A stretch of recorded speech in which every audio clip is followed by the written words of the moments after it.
What's up, everybody? What is going on? So we need to talk about something. All right. Sorry for my hair. I just woke up from a nap. I went to okay. First and foremost, I went to go watch the One Piece movie today. No spoilers. No spoilers. It's something. It's something. But yeah, I've been definitely looking forward to watching this One Piece movie. So got that done. But yeah, back to the Nahida thing. This is something I've been thinking about, and I don't know if we should be worried. Okay, it's just as the stream title says, or is this a good thing? It's safe to assume going forward, all archons are just going to be on another tier, right? Starting with Zhongli's rework, I think at the time we thought, oh, that's way too OP, but thinking about it in hindsight, I think Hoyoverse has made a clear an active decision back when they buffed Zhongli to just make all archons a different breed of characters. Does that make sense? Right? Can we all agree on one thing? Is that archons ever since Zhongli has just been a different breed of characters, like a different tier. Venti aside, I think Venti is the only anomaly, but looking at Nahida right now, I cannot think that HoYoverse would go forward making, like, say, the Pyro Archon, the Hydro Archon, eventually the Cryo Archon, weaker. Like, weaker than, I mean, the benchmark we have right now is just Raiden and Nahida. They both excel in their own fields, are versatile enough to synergize with teams outside of, like, strict meta, and even at times don't need like elemental synergistic issues. I mean, they don't even rely on their element and synergies at times, right? There are things that are built into their kits that are just universally good for all teams. Like, they might not be the best meta teams, but the tools are useful regardless. That's like it really, honestly, now that Nahida has come out, it's made me realize just how disgustingly gapped she is compared to just regular 5-stars. I almost don't want to even call her a 5-star. No other 5-stars in the game really does what Archons do, with exception to maybe Venti. But I'm gonna say, like, I'm gonna give Venti a special pass because he was released at a time when HoYoverse still had no idea really, like, what the future of the game looked like. So now looking at it, it's just bizarre, man. Like, it's weird to even try to think about this because Al-Hytham is going to come out and he's not going to be anywhere close to what Nahida is capable of doing. And, you know, canonically, that makes sense.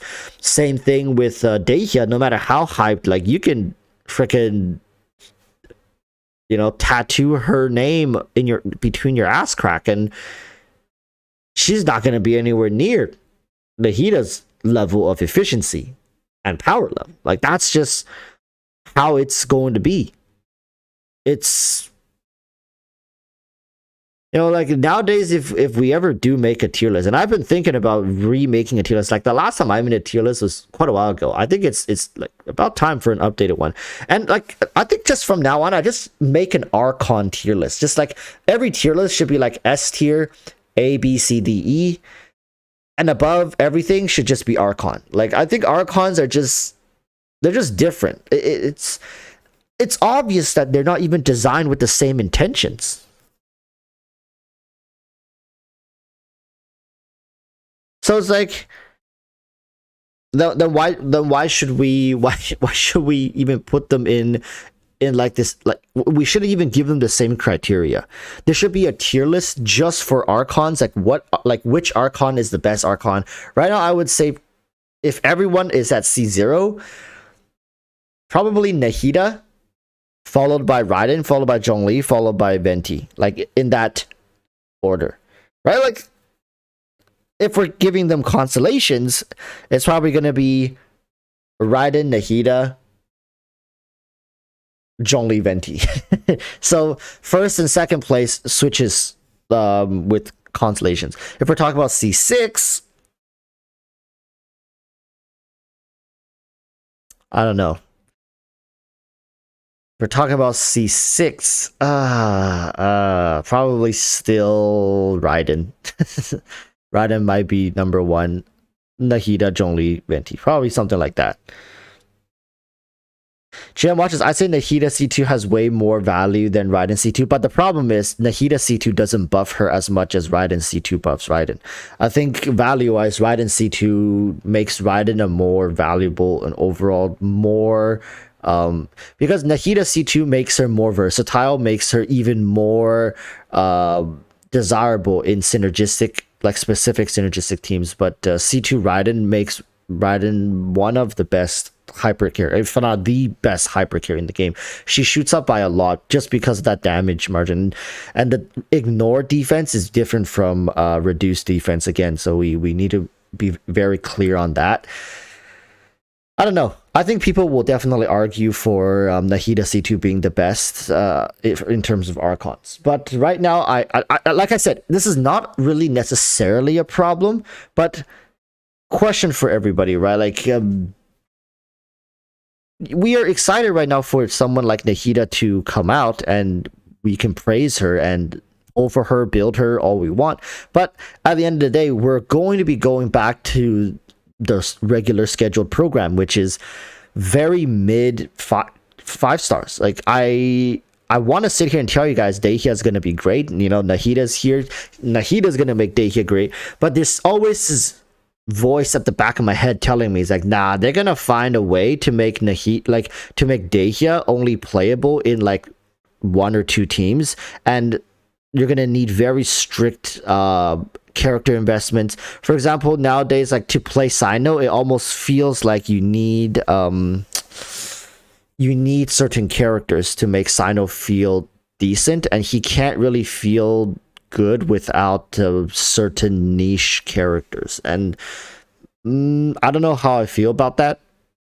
Right, and I get it, incentivizing newer characters like HoYoVerse is really trying to push us towards Kuki and these newer characters that have been released, which I don't have any problems with. It's good to give purpose to not only 5 stars but 4 stars, but I can't help but feel like sometimes it just feels a little forced.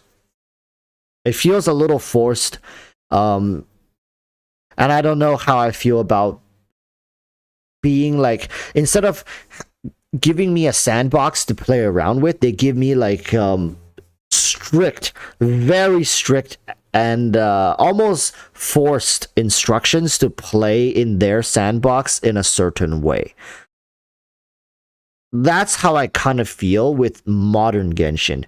It didn't used to be like this back in like the patch 1 point something, even leading up to Inazuma. I don't know. I think it started happening when they figured out, like I think it all changed with Raiden. Once they figured out they can milk so much money off of Raiden with C2, and then getting people to also pull for Sarah C6 to support Raiden, and people did that, and then they tried it again with Ito. Do you guys remember that? When Ito came out, it was like they did almost the exact same thing. Basically, to incentivize hyper carry Ito, they gave him a dedicated support that unlocks his full potential as C6, and his C2 was like pretty damn good to unlock. I mean, not to unlock, it's to remove some of the issues that he had essentially in his kit. So I think that's when it all started, and then they just kept going down that route. After Ito, they had to do certain preparations for Dendro, like Yaimiko, Ayato. Like I do feel like a lot, not really specifically for Dendro, but like they were trying to build into a new meta. They were trying to incentivize a new playstyle, and they've been doing this ever since. So nowadays, I don't think they're even trying to hide it anymore. They're just straight up edging you to play the game in a certain way. True or false? I don't think I'm crazy with this. No, really, I don't think I'm crazy with this. Some people might not see it as a problem at all. Some people might be like, you know, Walrus, I hear you, but I really don't care. Right? And honestly, I don't care as much as I'm making it sound to be, but it's definitely something that's worth pointing out right now, which you know, for newer players, I think it's definitely easier for them when HoYoVerse is essentially holding their hands, right, a little bit throughout the game. There are certain features in the game that didn't used to exist, like the artifact recommendation feature, stat recommendation that didn't used to exist. There's a lot of quality of life updates, streamlining the game a bit more, also not pushing more end game is all to like essentially hold the hands of the newer players, make sure they don't feel left out, make sure there's not a huge gap between the veteran players and the beginners. Right now I feel like it only takes about a couple weeks for beginners to reach an intermediate level, and from there on out it's really just figuring out 1 to 2 teams, and you're set for basically years to come.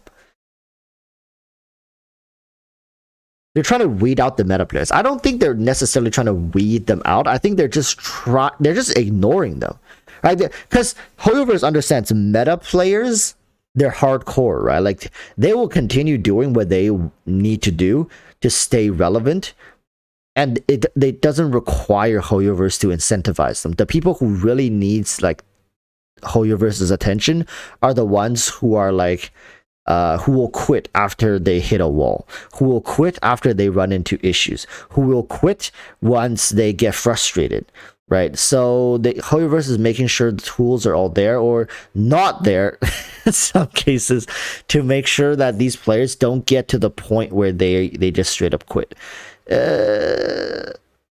Which is definitely a tall task to ask any company. Like I really honestly haven't seen many companies prioritize this group of the player base. Usually it's just prioritizing the whales, prioritize the spenders, and prioritize the end game, prioritize all this stuff to make sure that people have something to do. In some cases they would even accelerate the mid game or the early game or both to get people to end game so they can start enjoying the stuff. Like case in point being the new game that came out. What was it called? Lost Ark, right?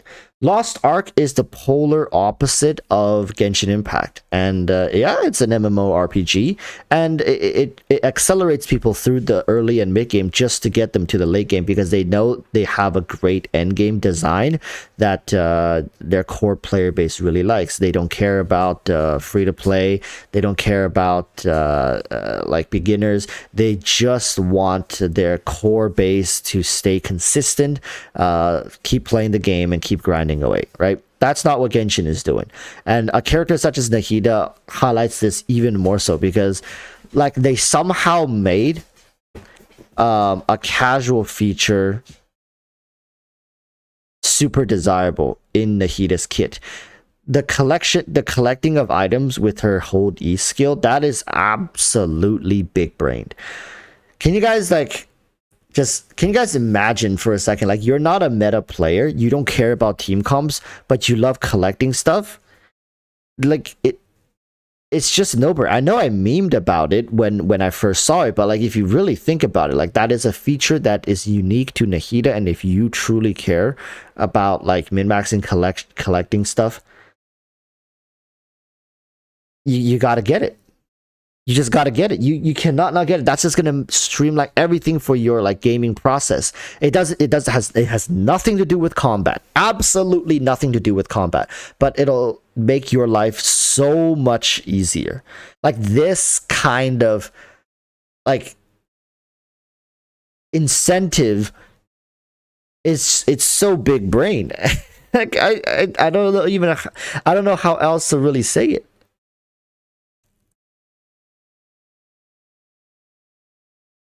Patrick Ramos says, I don't even care about collecting stuff, but Nahida somehow makes it kind of fun. Like she has that childlike joyous vibe about her. Like I don't know what other way to describe it. Playing her just makes me feel like a kid again.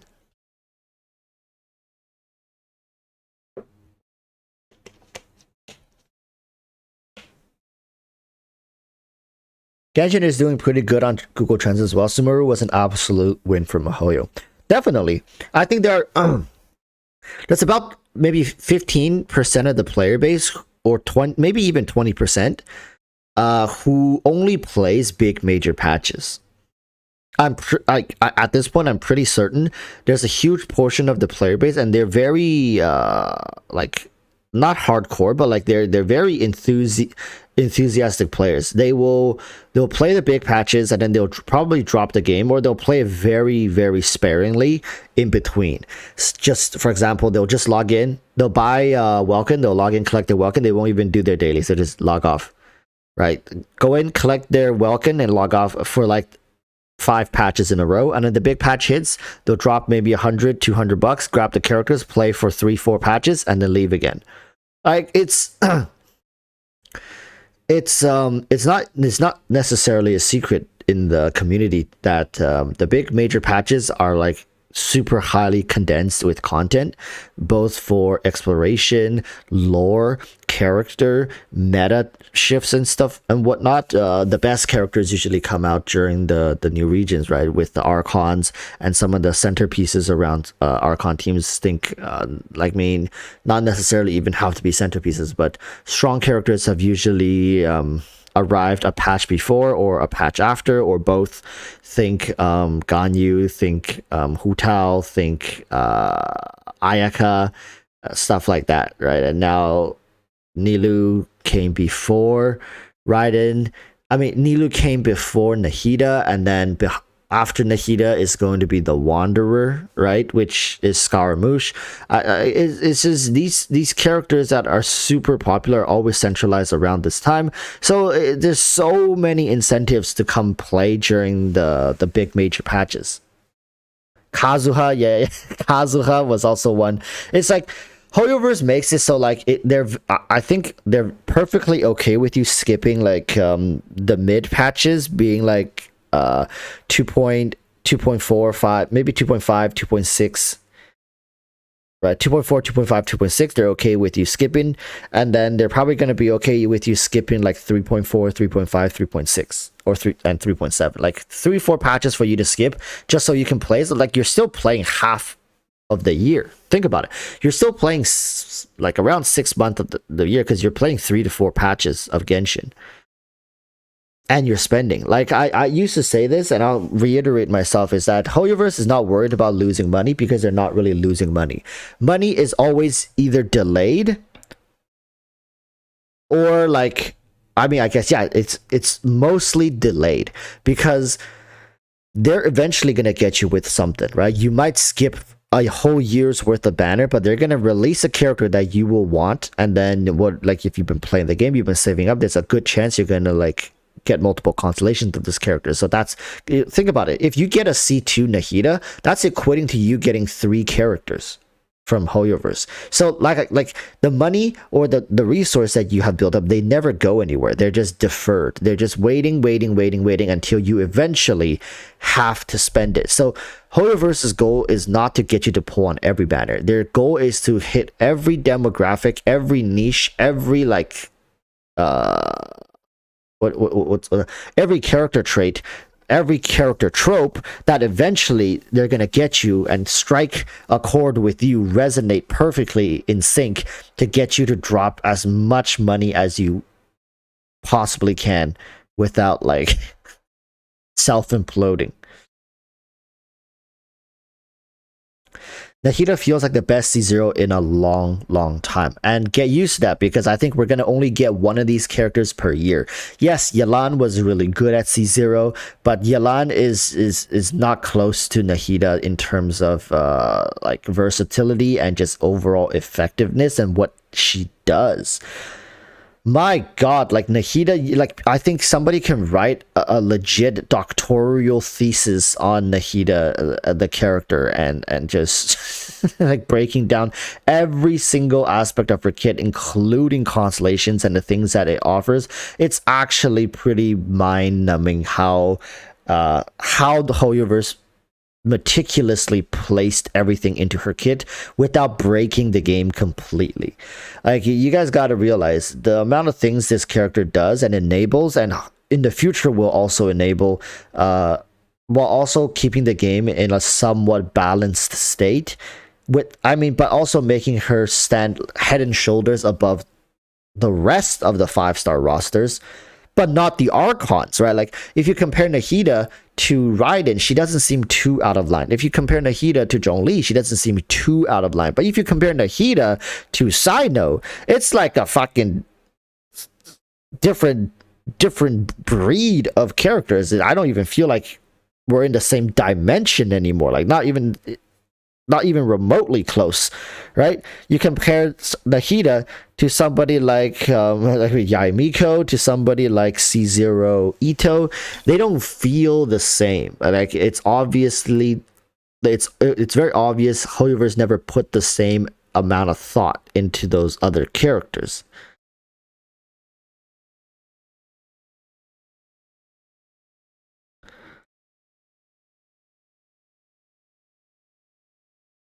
Bees is saying there are a bunch of one-hit number wonder DPS characters, versatile characters, supports that can be switched around are getting rare, and with the niche character trends, I think. Yeah, it's because they don't make Hoyoverse money. Like, not enough money.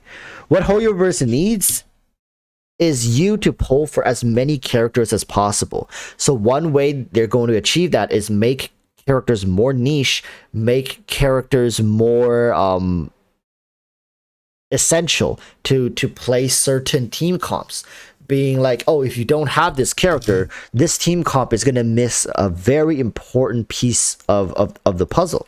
And then you're stuck with your, you know, your wee in your hand, being like, well, what am I gonna do now? I already pulled for this 5-star. I need to pull for this 5-star's 4-star, and I need to pull for this other 5-star to essentially make the 3 unit here work. And I need to have like a C1 Bennett or some crap like that, or a Kazuha to top it all off, which is like another 5-star.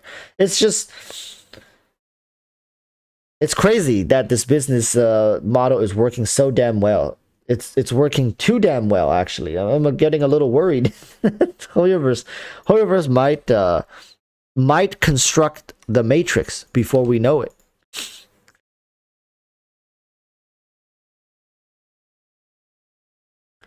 Okay, we're gonna be doing the summons here for our amazing moderator. Wish us luck.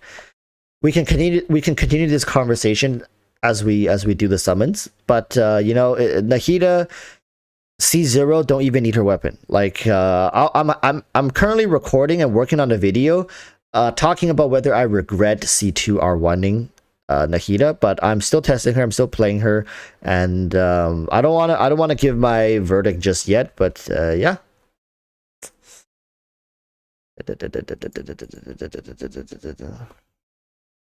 So we are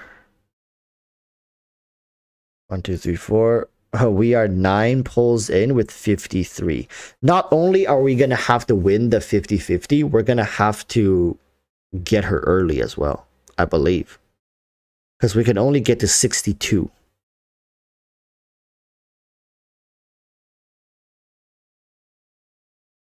We have to win the 50-50 and get her early. All right, let's see what we got here. Let's get her to 15 pulls, so 6 singles, and then we'll see. 1, 2. Huh.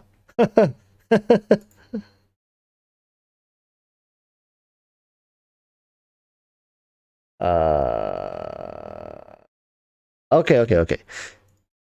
So we are, that's 11 pulls, so we need 4 more. Let's turn on the audio for you guys, because you guys seem to get really excited. And this person said they want the Nahida theme. Okay.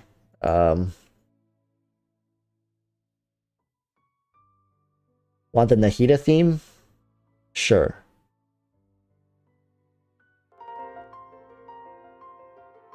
Let's see if this works, chat.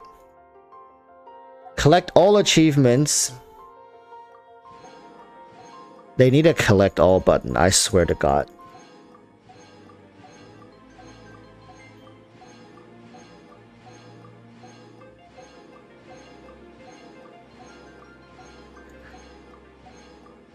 When does it end? when does it end?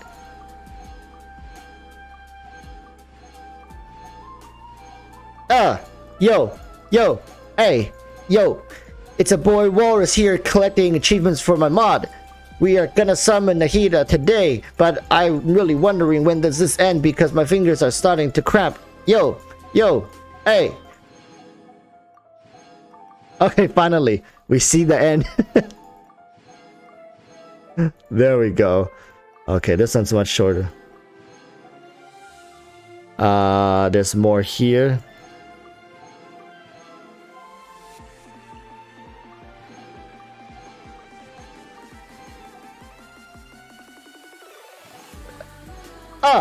Yeah.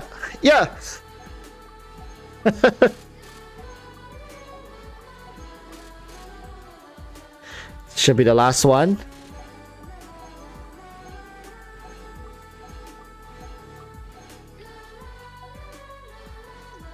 No more? Okay, good.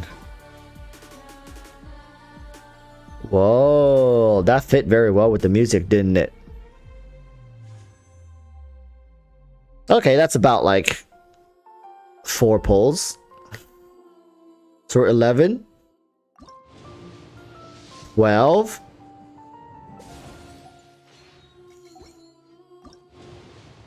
13,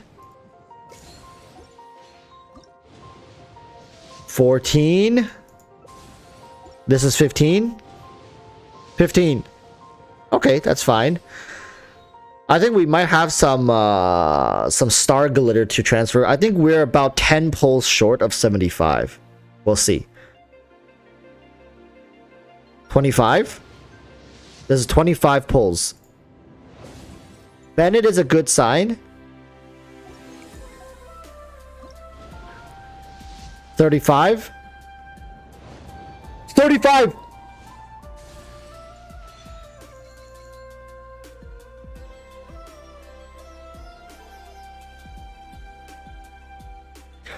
$35 pulls in. Now we just need to win the 50-50. We saw a Bennett. From what we know, Bennett is good luck. Yes, I know story-wise Bennett is terrible luck, but do you know why Bennett has terrible luck? It's because Bennett is sucking away all the bad luck from the people around him. Listen, Bennett is unlucky because he's sucking away the bad luck from everybody around him. That's another conspiracy theory, okay? So, is that true? Let's put it to test. A catalyst. That's good. But we saw Noel. Is Bennett our good luck charm?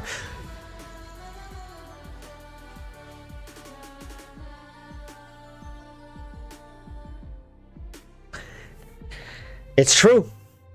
Bennett is just unlucky because he's giving the good luck to the rest of us. That's why he's unlucky. Now that is just one reason for you to love Bennett. So, chat, what do we say here at my channel? What does Walrus offer you? 100% customer satisfaction. So far, everybody I've summoned for has won their 50-50s. Everybody. What do you have to say?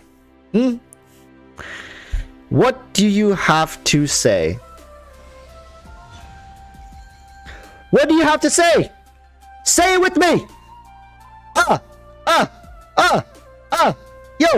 Yo! Pre-recorded? I don't think so, baby.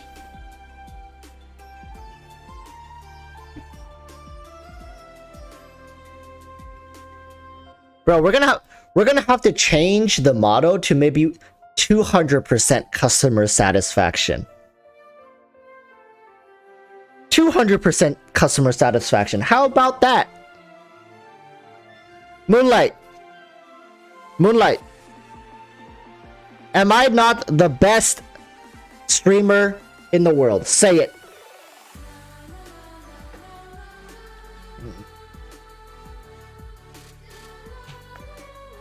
Am I not the best streamer in the world?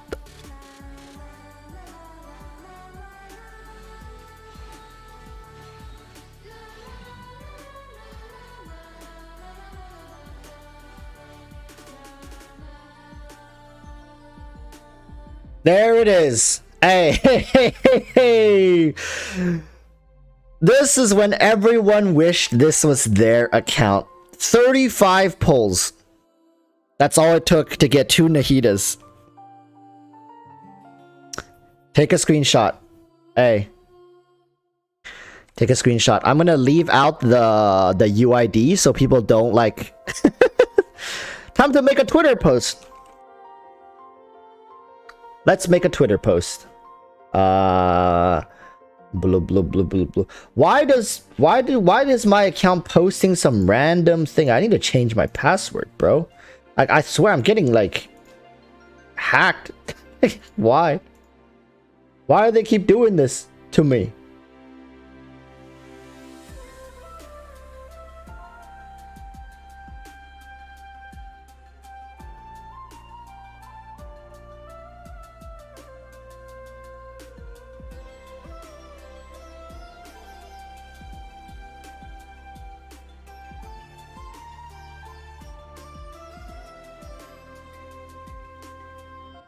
There you go.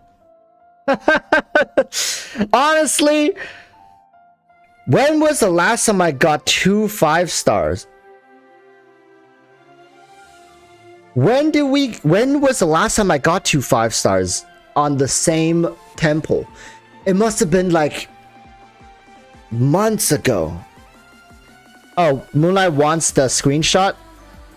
All right, Moonlight, here you go. And for you, I'll take one with the UID to prove, so you can prove that it's your account.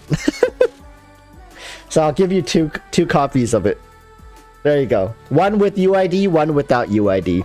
So this way, people can't call you.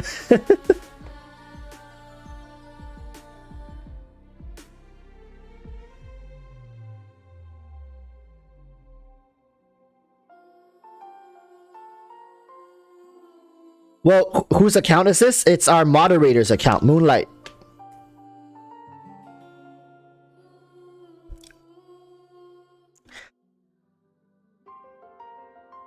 Moonlight says, Walrus, go all in. She wants all in.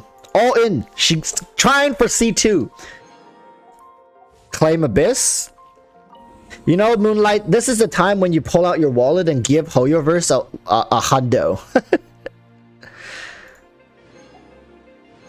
Actually, with C1 Nahida, you might be able to 36 star this thing. Maybe.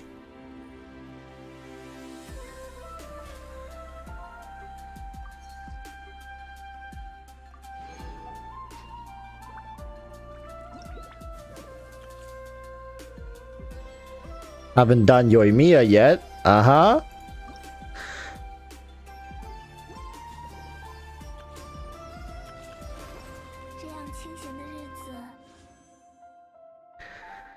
Alright, we're at 1. We were almost good enough for a temple.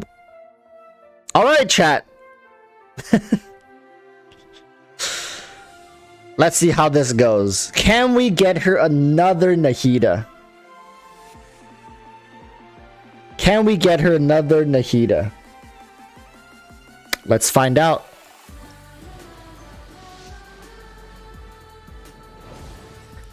Hey! Another Bennett? Okay. We should be at 5 now. So this is 15. Another Bennett. This is 25. And this is 35.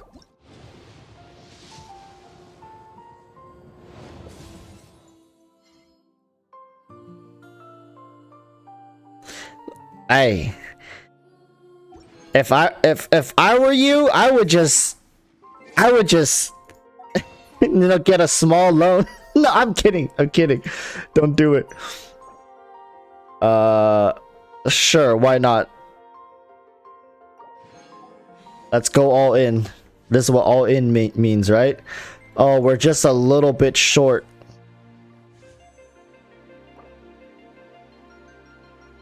Look, we're a little bit short. We are literally four Genesis crystal short. You know what we could do? I know what we could do. Look.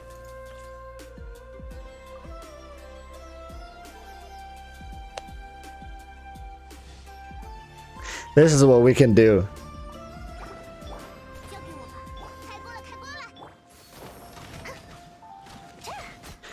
Man, why is the damage so crap? Why is it so bad? Which, does she do more damage? No, she's just as bad. I wonder what they're running for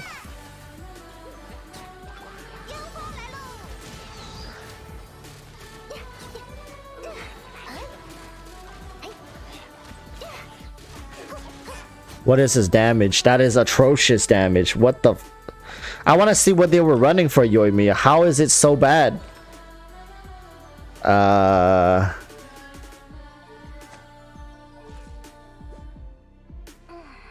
What?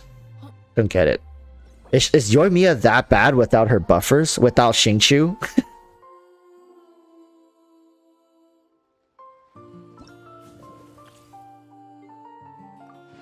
Alright. This is our last temple. This should be 45. 45. Unlucky. Unlucky. But I mean, you need 30 pulls left. You need 30 pulls to try to reach soft pity. Around 30 pulls. Give or take like 30, 33, maybe 30 to 35 pulls before you get another chance. So you have a 50, you literally have a 50-50 at getting C2 Nahida. We got C1 though. Like, I think that's a huge win. Look at that. C1.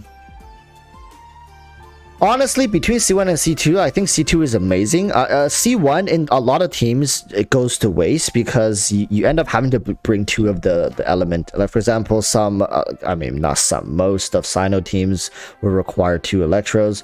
There's some Kaching teams where you can bring 1, but I've come to realize maybe 2 electros are pretty good. In Nilou teams, almost always you're bringing 2 hydros, so it's like this particular constellation, a lot of the times don't actually get used. Some rare cases it does end up being used. This one though is just, in my opinion, like this one is really good. So if you're gonna play the, oh my god, 19 million.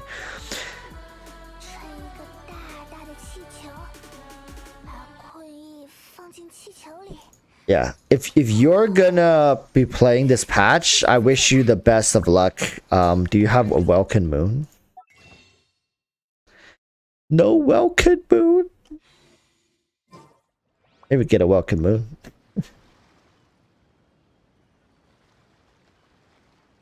Walrus, it adds 1 to the alt even if you don't have that element. I know. It's just that for let me double check the effect of, where is it? Where's the, so 1 character 0.25, 1 character extension by 3 seconds. The pyro one, the additional damage by 14.9. like it's a sizable increase. It's definitely a sizable increase, but I still value the C2's increase damage wise more than the C1. I mean, it's C2, it's to be expected. It's a bigger jump, right? And C2 really makes playing quick and aggravate teams insanely good. Very comfortable to play those teams. I mean, they're already comfortable. It just makes them feel so much better. And being able to crit for the right now, burning crits don't really matter. that's so freaking copium to play burning right now, and Burgeon and stuff like that. But Bloom and Hyper Bloom feels really good with this as well. It's essentially 20% of the time you're getting double the damage. Think about it like that, right? Every 5th hit, every 5th Bloom or Hyper Bloom, every 5th one is double the damage. Very consistent. You might think 20% is low, but it's actually pretty consistent throughout the fight. Yeah, so it's basically buffing all Dendro based reactions. If you don't want to play Dendro reactions, then I guess it's not that. For example, if you only want Nahida to play traditional teams, use her as an EM buffer. For more traditional teams, maybe C2 is not that good and C1 is going to be what you go for. But yeah, C1 is also conditional when you have her burst out, and you know, from time to time I found that her burst can be a little awkward to fit into rotations because of certain uptime issues for other characters, right? Like you just want to cycle through your skills and get onto your main character as soon as you can. But overall good constellation to have. Value wise, yeah, I'm making a video talking about this because I have C2R1 Nahida, and I'm currently working on a video talking about whether I regret getting C2R1. And maybe was it better to just get C0 and skip her weapon, or maybe I should have stopped at C1, stuff like that. All right, I'm going to be talking about all this. So this is like a conversation for another video. If you guys want to yell at me, you can yell at me in the comment section for that video. My neck, I gotta crack my neck. Ooh, ooh, oh, ooh.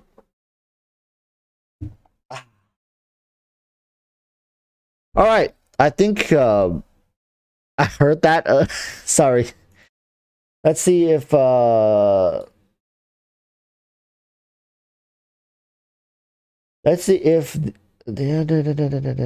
so the other person has not messaged me, so we will hop back to our own account so that our moderator here can log on to her account and do her thing. All right, level up Nahida.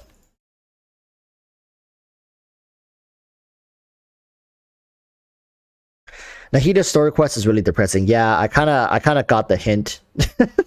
I kind of got the hint once I saw her demo that this character was going to have one hell of a backstory.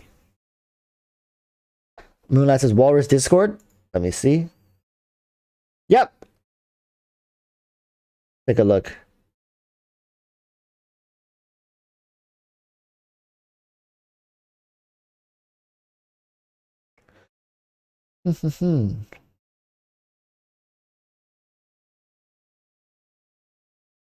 Whoa. It seems like our moderator Kun here has had really good luck as well in the past. In 2021, September, over a year ago, also got a double 5-star. Oh, somebody just came in with a viewer summon request. Yeah, sure. How many? Sure. If you guys want to rub off on some of this luck, all I gotta say is this luck is not infinite. It's not almighty. It's limited. You know, I'm not an Archon tier summoner, but I do want to say when it comes to viewer summon tier list, I'm at least an S tier. I honestly, no cap, if we have to rank all streamers on a tier list for viewer summons, I'm S tier. I am S tier. Okay, my track record is S tier for sure.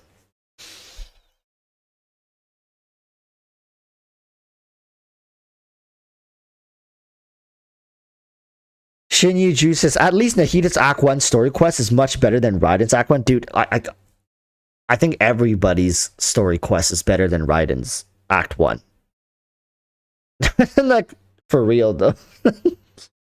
Raiden's Act 1 was really yikes. According to Moonlight, customer satisfaction is 1000%, not even 200. Crazy, right? Moonlight says, thanks, Rose, you made my day. Don't worry, Moonlight. Don't worry about it. Just all in a day's work. Even Kokomi's? Nah, I think Raiden's takes the cake here.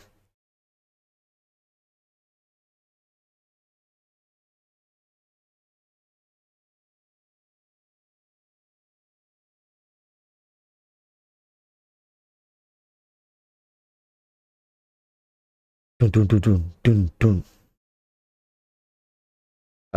Bees says, working through Inazuma World Quest now. Inazuma is so weird. Inazuma was quite the region. I think there was a lot of experimenting going on, and this is what Holyverse likes to do. Right? They'll experiment with live server content, and they won't say they're experimenting. So you just end up with like these really weird chopped up and chunky bits of awkward interactions, content even sometimes. So yeah. Raiden's Act 1 is a hangout. That's what it was. Like, that's what it actually felt like. It honestly felt more like a hangout than like a character story. But Raiden made up for it with her Act 2, though. Raiden's Act 2 was good. Techie the Virus as well as why should we be worried about Nahida? Oh, yeah. Techie, I'll just briefly summarize it.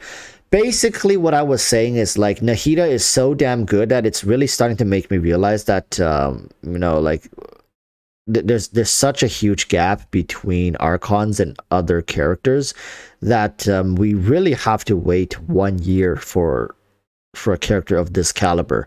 And going forward, whenever we discuss Archons and other characters, they shouldn't even be like discussed in the same way.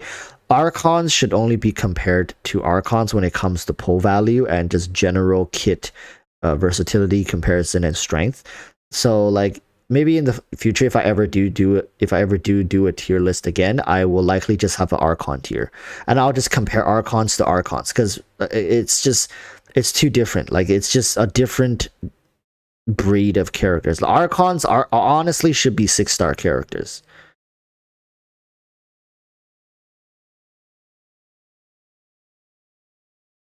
Yelan C0 doesn't compare to Nahida C0. It doesn't compare to Zhongli C0. It doesn't compare to Raiden C0. Venti is the only outlier, but Venti is going to be like the weakest of the Archons and stuff like that.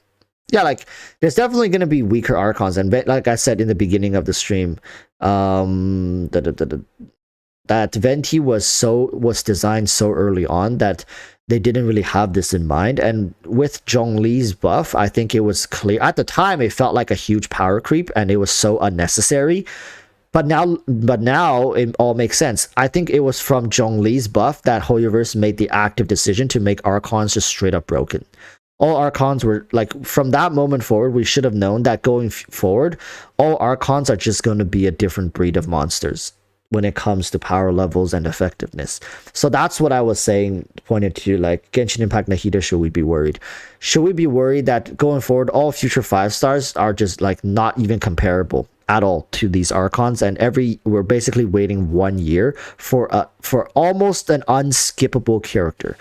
Pyro Archon coming out, Hydro Archon coming out, Cryo Archon coming out. They're all going to be insane units. Like I think at this point it's confirmed. Not only are they going to be insane in their own element, they're also going to be highly versatile and extremely flexible units with things about their kits that's just irreplaceable. You can't find them anywhere else in the game, right? This is the thing. In a way, it's just adding more to the nicheness of the game and the characters. Like if you want to play the best available comps centered around the current meta, you have to pull for the Archons. Of course, you don't have to care about meta. You don't have to care about playing the best teams. You don't have to care. But for people who are actively watching content online, they do care. For most people, like they do care. Like Nahida is topping the sales chart for a good reason. It's just because like it doesn't matter if you're a casual player. Getting Nahida is still great for you because like she pairs almost seamlessly with all comps in the game.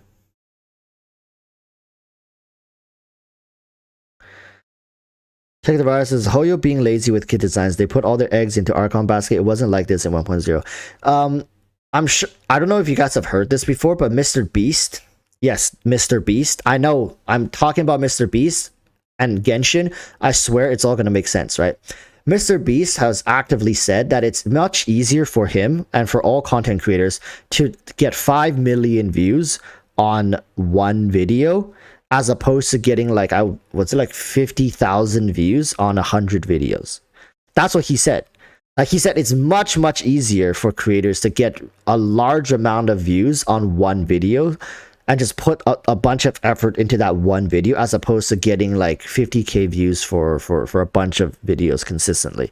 So the point with that is, and with Genshin is, for Genshin and Hoyoverse, it's much easier for them to drop like an insane character and make a bunch of money off of one character, as opposed to trying like super hard to design a bunch of amazing characters without breaking the game. Understand, Hoyoverse is actually fighting against like themselves to not break the freaking game. That's also something they have to be very, very, very careful for about.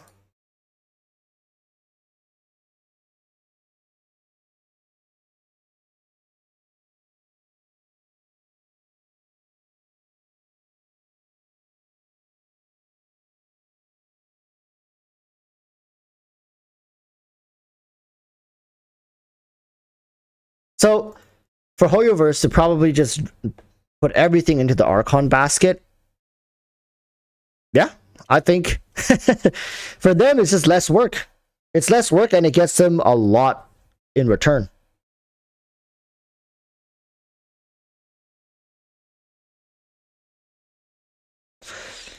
Check it with the Walrus, but they made amazing units in 1.0 and didn't break the game. Zhao, Hu Tao, Ganyu, Child. I mean, Hu Tao and Ganyu have been some of the best characters in the game. Like, they've been setting the benchmark for the game for like almost 2 years.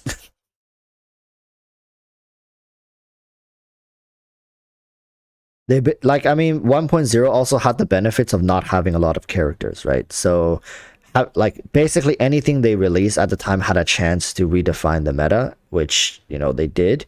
And Hoyoverse likely set the tone with those characters, and going forward use them as benchmarks to not overdo it. So like, this is the thing, right? Like, I don't want to ruin the mood. It's just like, it's really making me worried for Dehya, Al even the Wanderer, like Scaramouche. I'm definitely worried for these characters. Hoyoverse have shown in the past that they don't really do characters justice when they're really popular. So like Dehya, Hoyoverse, if they've been paying attention, likely knows that she's very, very popular. People are super excited for her. Same with Scaramouche. In the past, when people have been this excited for characters, Hoyoverse just tends to make them very mediocre. With the exception to Ayaka. Ayaka's, I think, the only one who escaped that fate. Yamiko on release was very, very yikes. Sino now on release is very, very yikes. And to a certain degree, I want to say Zhao is like, they just haven't been showing much love to Zhao. Like, people can deny it all they want, like, oh my god, my Zhao can 36 star the abyss every rotation. That doesn't change the fact that he has no dedicated he didn't have a dedicated support. Even till this day, he didn't have a dedicated artifact set until I believe, was it like when Yaimiko, no, it was when, oh, his name, Ayato, when Ayato came out, right? And even then, his artifact boost is just not that good. Almost every other Abyss rotation ends up cucking Zhao players in one way or another. The nerf to Venti, meaning like they made like these monsters more wait, no, that didn't really do much for Zhao.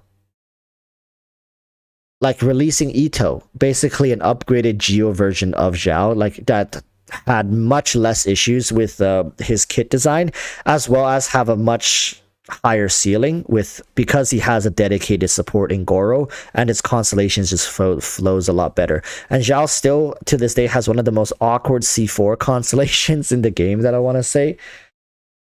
So like, you know, like, these popular characters really don't end up well for the most part. The only one that somehow escaped this fate was Ayaka.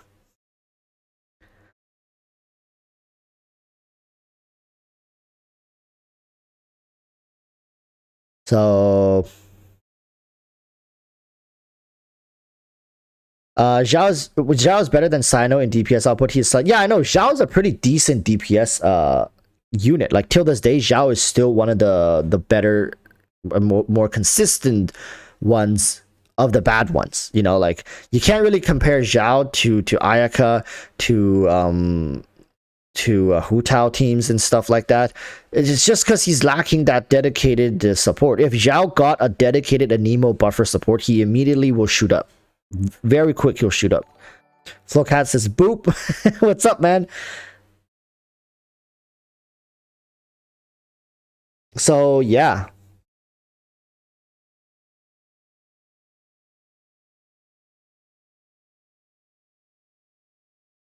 Unless it's zero. No, I did not. I did not.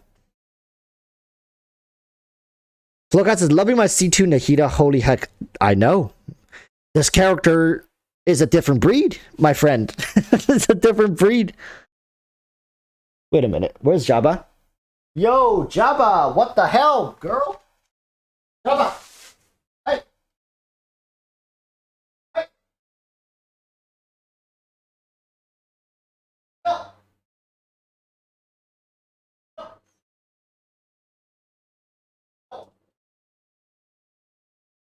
No!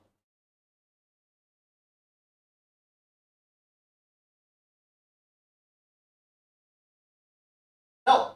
Hey, what are you doing?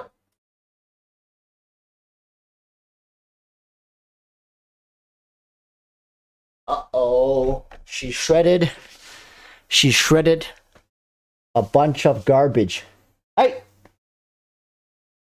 Don't do that.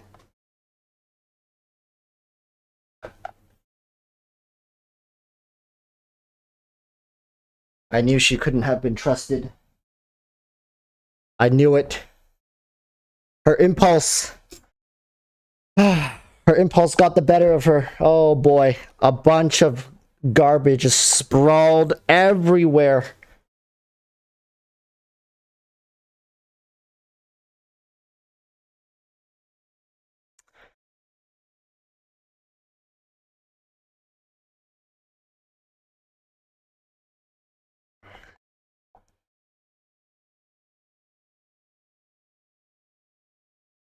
Locat says press E and win.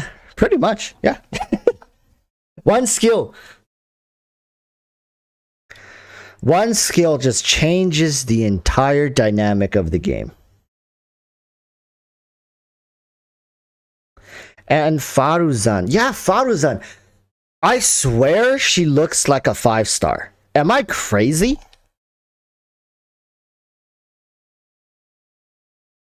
Am I crazy? Does Faruzan not look like a 5-star character to any of you guys? Like nobody? Is it just me? I'm the only one who thinks she looks like a 5-star character? I must be crazy.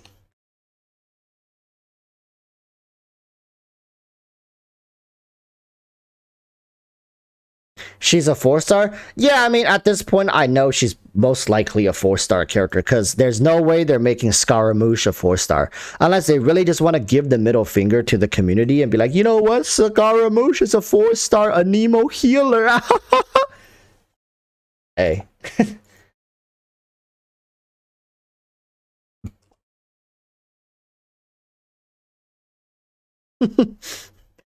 But yeah, I think at this point it's pretty obvious. Scaramouche is a 5-star, and he's, I don't know, like some Nemo character. Like my thinking is like he's likely going to be another Nemo carry. I don't think Scaramouche is going to be a support. I mean I don't know. I really don't want any more Nemo supports using Viridescence. If Scaramouche comes out, I think there's going to be a new artifact domain next patch, right? I think there's going to be a new artifact domain next patch, maybe. They usually do it every other patch or every like 3 patches or something like that. Yeah. So there should be a new artifact domain. Please don't make more Anemo supports using Viridescence. So that's what I'm saying. I think the Faruzan and the Scaramouche likely will need something from the new artifact domain, and hopefully Fingers crossed. Hopefully, you know, we can use that artifact set maybe for Zhao. Or one of them is like a dedicated Anemo support. Can we please make Faruzan like a Zhao exclusive Anemo support, or just Anemo support for Anemo carries, right? So maybe Faruzan could be like a Goro to Scaramouche, and Scaramouche is just like the Zhao that we've all wanted but never got, and HoloVerse is like, we hear you, so here is a paid solution to your problem.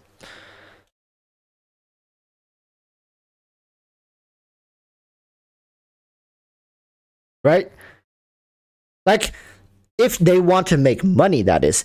Listen, if they make another Anemo Viridescent support, why the would anybody pull on it when we have Kazuha? Right? Why? It doesn't make any sense. You are never, like, let's be real here, HoloVerse. You are never, ever going to power creep Kazuha. He is going to likely be meta for the rest of the time we play Genshin. So let's not kid ourselves here and think, oh my god, it's gonna be somebody just like Kazuha. No, it's not. So what's the other role here? We are missing an Anemo support, like buffer, a dedicated Anemo buffer. We need like to make Zhao great again. Is this finally Zhao's redemption arc? Even Keqing has been redeemed. When is it going to be Zhao's turn? Maybe next patch. Hey, who knows? All right, we're into another account. Between the discussions, look at that. It's raining. All right, let's play the Nahida theme again. So,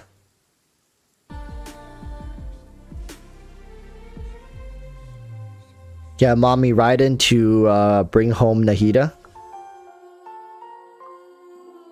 Let's take a look. What are we looking for? 5. Okay, Venti was the last character, so we're 10 pulls in. 69 Lamau, probably the wrong character to make that joke on. So, what are we looking for? C0, C1, C2, weapon. Let's see what the person wants so we can channel our inner voodoo magic.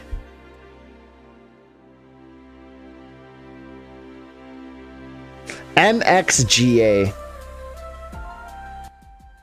Make Zhao great again. Honestly, I can see them taking that route, making an Anemo dedicated buffer. Because usually when they release two characters of the same element, one of them is like the support, right, for the character, like Raiden with what's her name, Raiden with Sarah, Ito with Goro, stuff like that.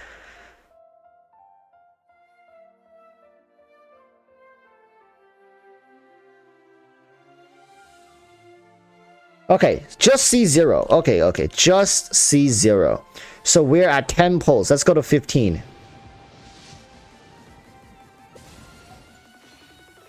One, 2, Noelle, okay. 3, 4, and this should be 15. All right, this is 15 pulls. Wish us luck. 25.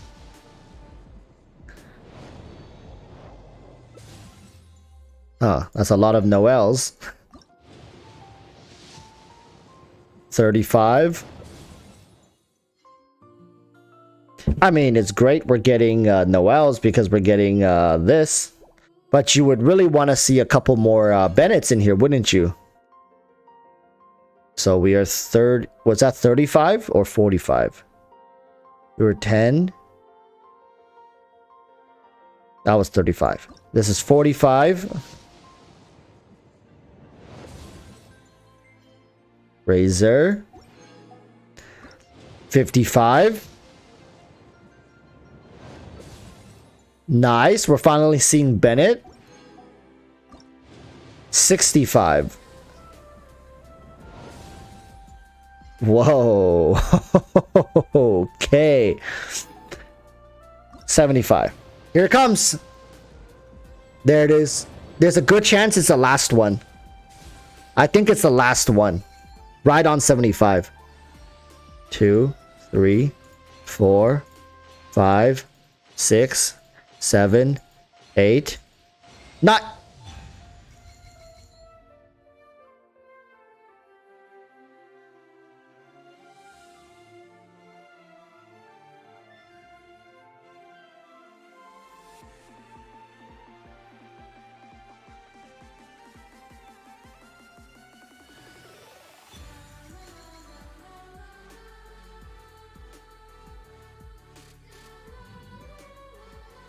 Wait, that's a new character.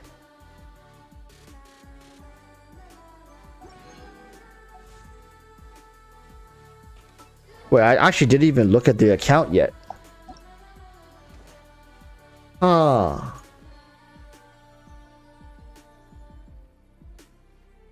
Didn't have Mona either. Was that your first Kuki Shinobu? Don't think so. I think... Yeah, that was a consolation. So now you have C2 Kuki.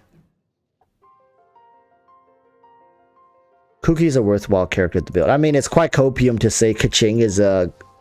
I mean, C0 Kaching might be a little difficult to make work, but... You know...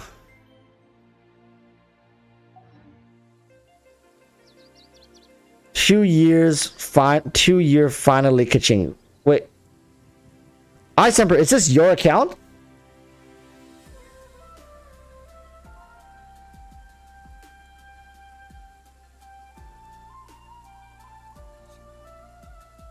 Oh, you actually wanted her?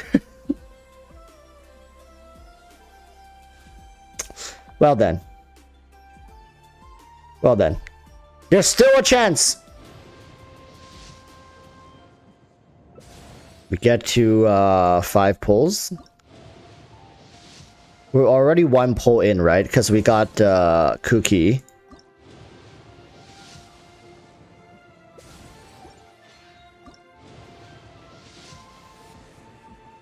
There it is.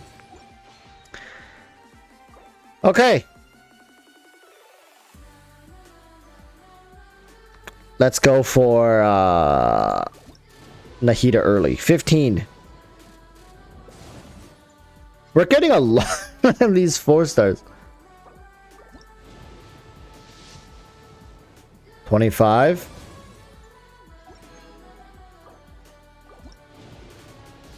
35.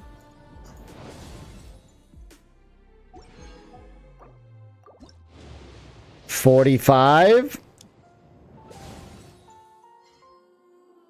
What? Okay. 55. Oh, this is basically my summons. My gosh. 65. Really? Are we gonna get double Bennett next? 75.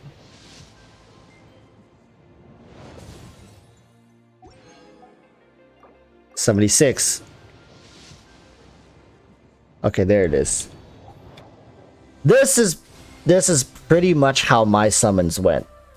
Pretty much, except I went to, I believe, like 79 or 80, and then the other one was 77 or something like that.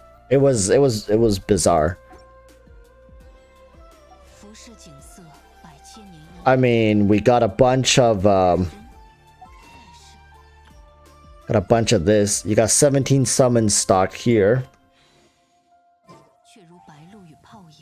Oh my goodness, that was a little painful, not gonna lie. Not gonna lie, that was a little painful. Kachinga Nahida, you got a pretty solid Kaching team here as well. Let's see what other characters you have. No Kazuha, but you do have Zhongli. Zhongli's pretty good. Surprisingly, Zhongli has kept up with the modern meta right now.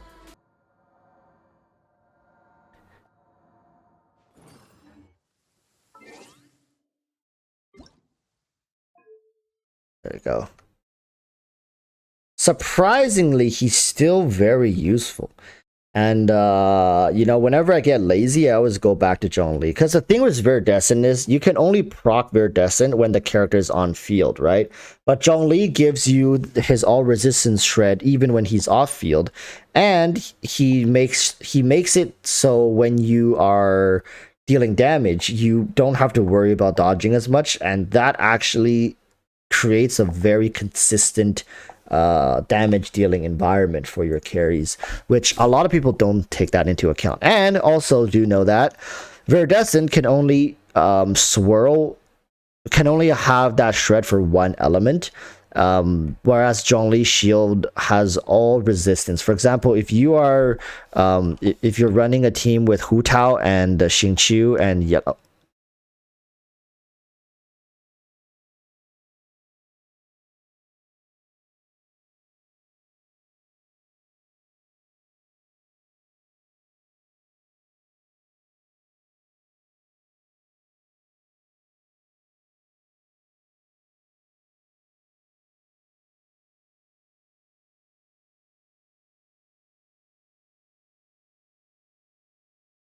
But I'm the god.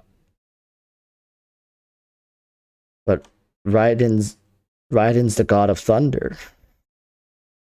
Oh, okay.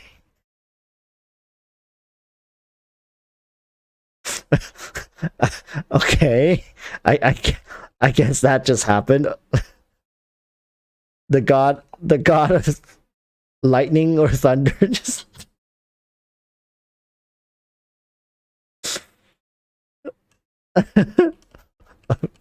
what the fuck was that? Like, what even was that? Okay, what was I even saying? Oh yeah, remember, like teams such as Hu Tao and Xingqiu, they have two elements happening at the same time, and having Zhongli's shield gives like shred for both of those elements. So you're actually getting quite a bit of value with Zhongli's shield, and it's such an easy skill to use, and it has longer duration than Viridescence, right? Viridescence, I believe, was what, 10 seconds? This is 20 seconds. It's double the duration for all elements, and it works when you're not even on field. Viridescence is 40% for 10 seconds, but it only works when your Anemo character is on field. So conditions for activating it is very, like, if you think about it like that, yeah, for very, very specific uses, if you have like hyper carry teams, usually Viridescence is definitely the preferred option to go, because it just gives so much more. It's double essentially, but Zhongli gives double the duration for all elements and can work when he's not on field.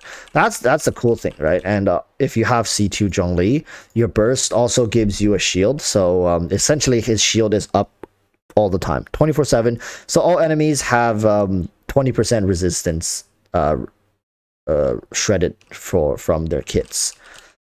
And also Zhongli's shield works with physical, if I remember correctly. Physical. Yes, and physical. Yes, so yeah, a pretty good character. I mean, good is an understatement when talking about Zhongli's usefulness and his pillar.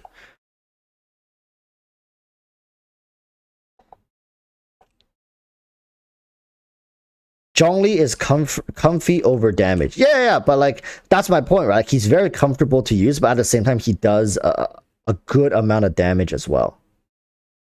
He does a good amount of damage like as well. I think like, and Zhongli, like that meteor coming down with his HP scaling does pretty sizable damage, AoE petrification, which is like good CC. If you guys watch my recent video, Zhongli's petrification really helped out with Keqing being able to dish out more damage, because petrified enemies don't get don't get pushed back. They don't get like knocked around as much. Essentially, they get like super armor, but they still take the damage and they can't fight back. So what I always do, like not always, but what I do with this is like I use Kazuha to group them or Venti to group them, and then use Zhongli's petrification to keep them like locked up. And then I use my DPS character to just hit them. And just one rotation, usually they die because they don't get knocked around, so I don't miss a single hit. Every single hit lands. And if you think about it, DPS characters, if you miss one hit, that's like a pretty big chunk of damage is gone. Ice Emperor says, do you think it's time for me to build the account vertically? Okay, let me take a look. So this is your account, right? Take a look. Nahida, Yalan. Got a nice Hutao team. You got Raiden, so I'm assuming. Let's see your Raiden. Probably C0, right? I'm guessing. C2! With Engulfing Lightning, cool. Yaimiko. Constellation? 0, okay. Zhongli, yeah, Favonius Lance. Very smart guy, big brain. You also have a freeze team. You got Ganyu, so now you can play Ganyu Melt. I think you should pick up a Kazuha. I say if you can, wait on a Kazuha rerun, pick up Kazuha, and then you could definitely start building your account vertically. You got a great Pyro team, you got a great Electro team, you got a great Raiden national team, and Raiden with C2 can be a great hyper carry as well. Do you have Sarah? You do? Sorry, yeah, like, dude, for sure you can start building your account vertically now. As long as you don't get bored of your team variations, like, I think this account definitely can start to grow vertically. Yeah, like, working towards C6 Yalan, get C2 Zhongli would be pretty nice. Very like, it's a comfy... C1 Zhongli is kind of yikes, but C2 Zhongli, in my opinion, is very good because... you basically have 100% shield uptime. It's quite busted. Honestly, having Zhongli shield up 100% of the time is pretty stupid. Stupidly busted. If you eventually have the patience, like maybe save up a lot and go for like Yelan C6 and just just solo the whole game. Apart from that, some other constellations worth getting. Obviously, Nahida C2, working towards that on reruns would be nice. And yeah, picking up a C0 Kazuha would also be pretty nice. Ayaka cons are okay, but I would honestly prefer Ganyu C1 first over Ayaka cons. Once you get Ganyu C1, yeah, then you can start looking towards maybe Ayaka cons. Depends on how much you play them. Honestly, Ganyu C6 is still so busted, man. Like I can't find words to describe this constellation. Is it's so stupid. Stupid in a good way. Stupid in a good way. Oh boy. Yeah. I think you can definitely look to, and also vertical, like usually one of the better investments for vertical accounts are hyper carry teams. So do you have Ito? You probably don't, right? Because there's no way you don't have Ito, so that's fine then.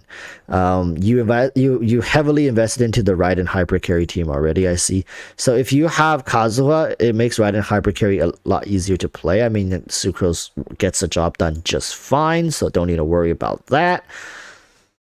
But yeah, having a Kazuha gives you an extra Nemo, and in modern meta, Sucrose Kazuha definitely feels more comfortable to use over Venti. Venti just sometimes feels a little awkward, meaning like you have to like play around with distance, play around with AI, like auto targeting to make him make his vortex land in the right spot that actually ticks for damage.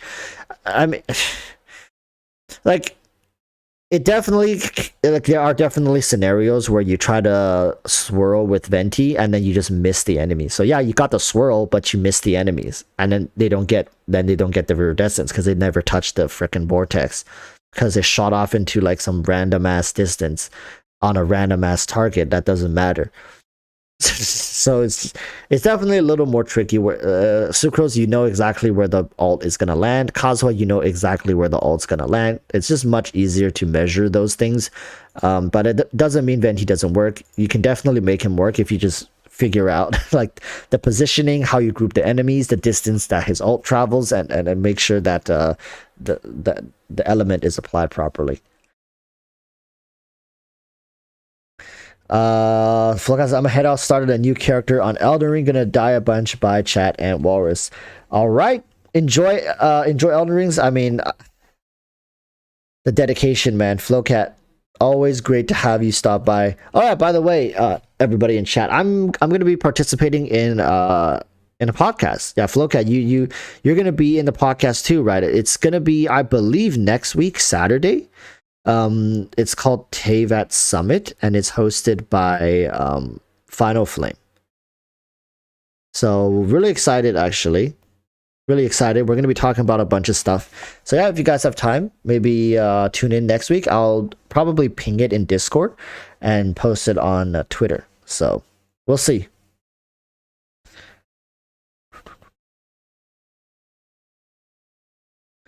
Where can we hear this podcast at? We're thinking of doing it on Final Flames channel. So I'll make sure to link everything. Just make sure to join my Discord. I'll make posts about it.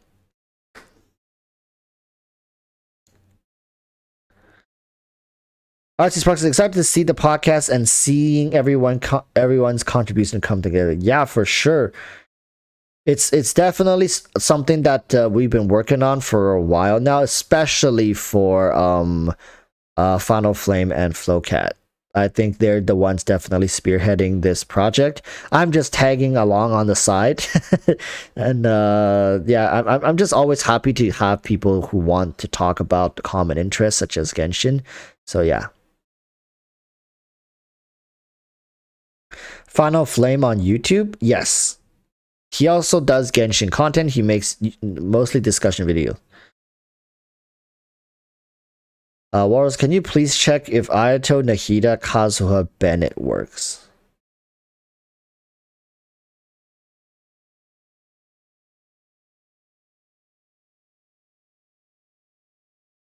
Are you playing Vape Team? Is that a Vape Team? That is a Vape Team, right? And you're gonna be...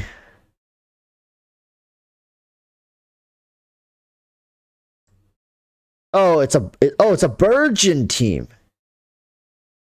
Wait, then what does Ayato do there? Sure, I can try it on my account. One moment. Let me switch over.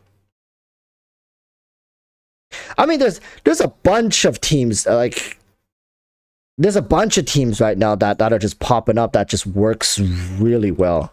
It's mainly because Nahida's application is so easy and so consistent, and it's such like wide range, right? It applies on everybody. You just need to swing your camera, and it's just applied on everybody, which is stupidly broken in my opinion.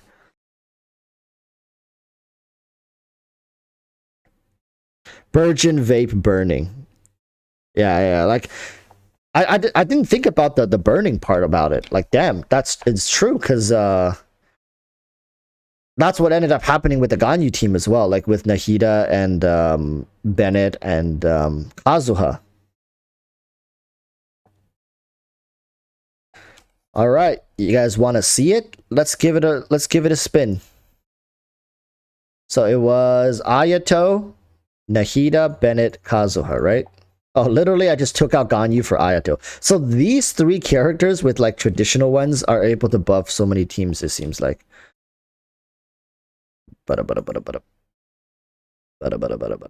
Um, get this. Why does Youngling have that? Okay, take that.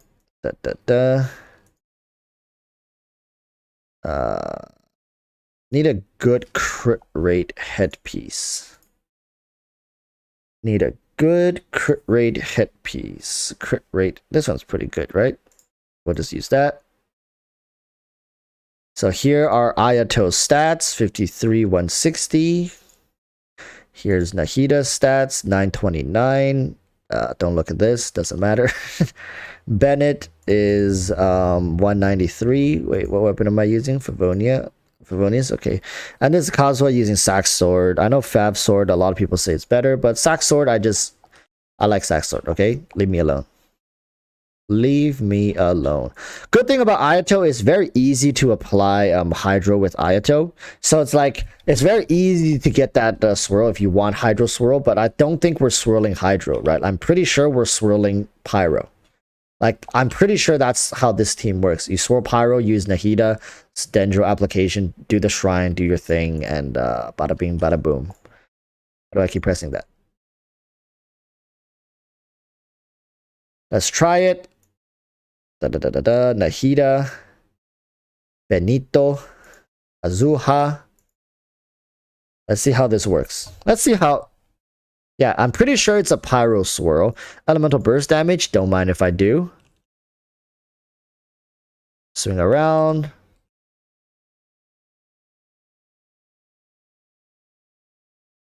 Maybe you shouldn't have used Nahida's thing.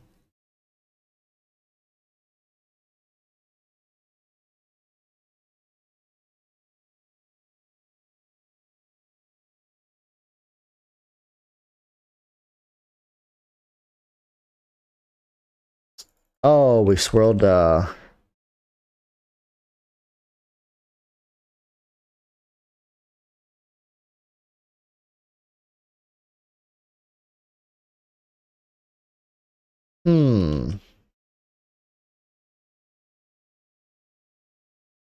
No. Please. Senor.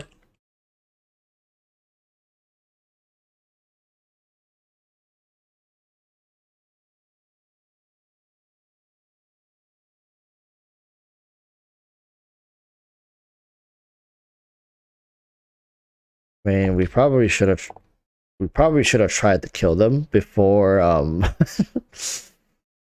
before the thing. So yeah, I can see.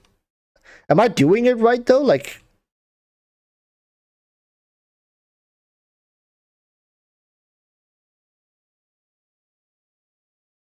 I don't think we even need to use Nahida here.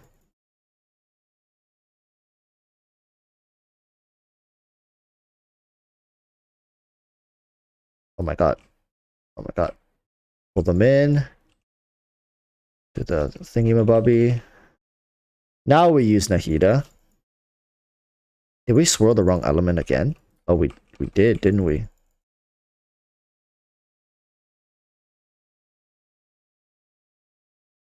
Oh, we forgot to link them with Nahida. I was like, why am I not doing damage?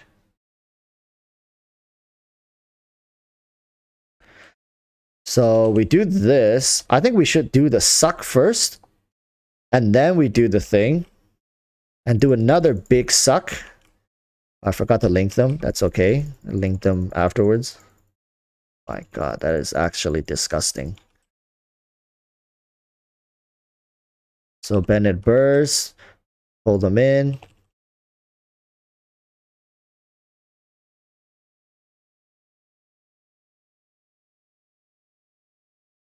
I forgot to link them again. Okay, we'll link them now. God damn it. Why do I keep doing that? Oh no, Kazuha. Oh, I keep forgetting to link them. I keep forgetting to link them. Link them, Walrus. Link them. Dang, Walrus competing with Worlds right now. Wait, what do you mean? Oh, League of Legends, right? Yeah. I want to watch that. Pull them in. Bam, bam, bam, bam. Okay. Now link them. Very good. No.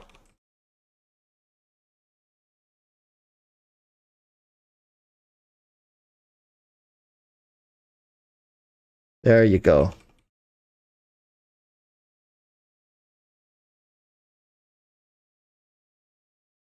Ooh, my Ayato almost died there.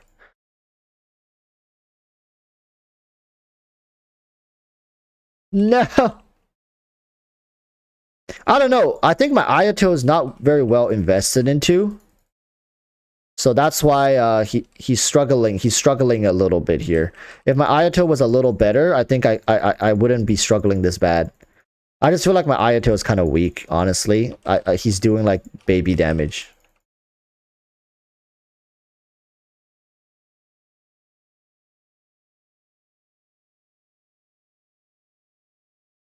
Ooh.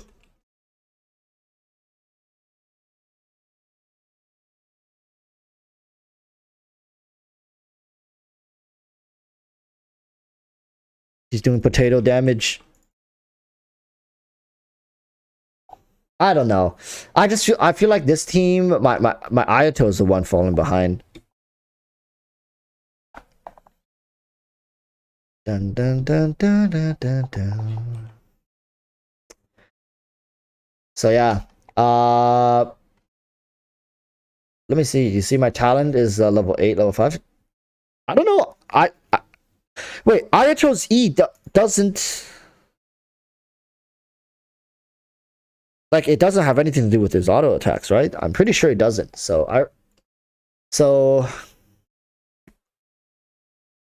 yeah, the Ganyu team is pretty cracked though.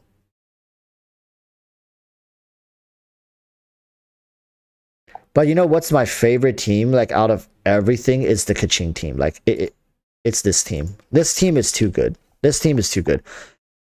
It is so damn good. Like, chat, I don't even know how to explain it to you guys. This team is busted.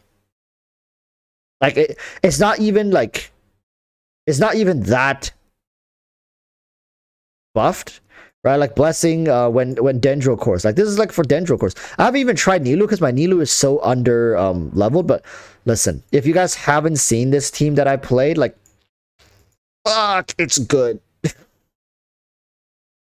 And I'm not even swirling half the time. I'm not even using Viridescence half the time. And it's still busted.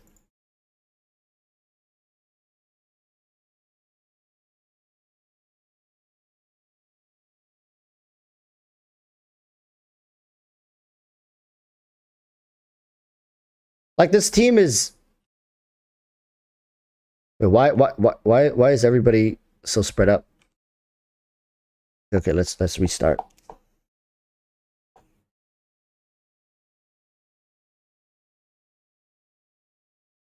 Maybe I don't need, like, I've been thinking, like, I probably don't need Kazuha in this team because I'm not swirling Electro properly anyways. Right? Like, it's just,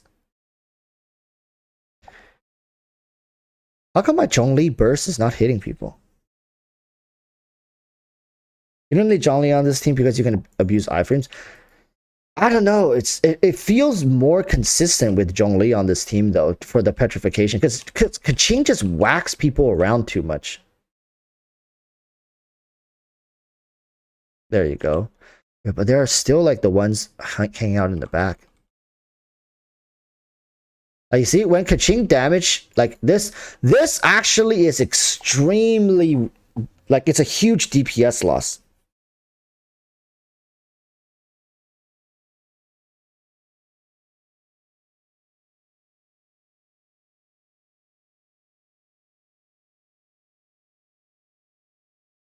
Okay, can we petrify them? All right, pillar.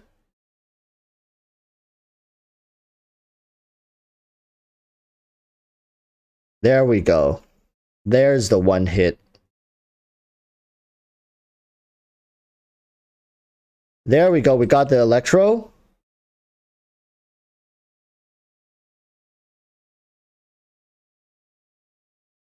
Big deeps.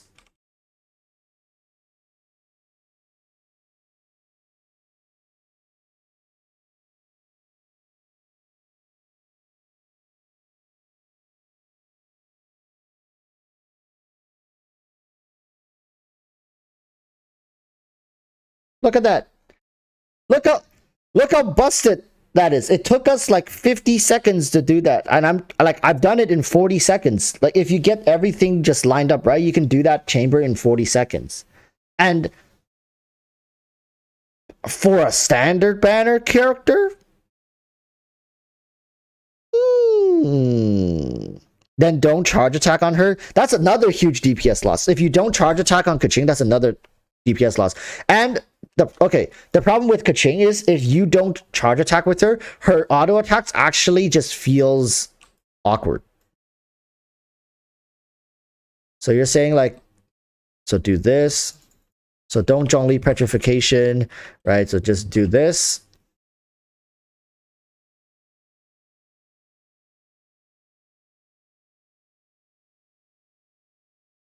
Like that. Right? That's basically what you're saying. That's a huge DPS loss. For Kaching, at least. The Petrification helps a lot.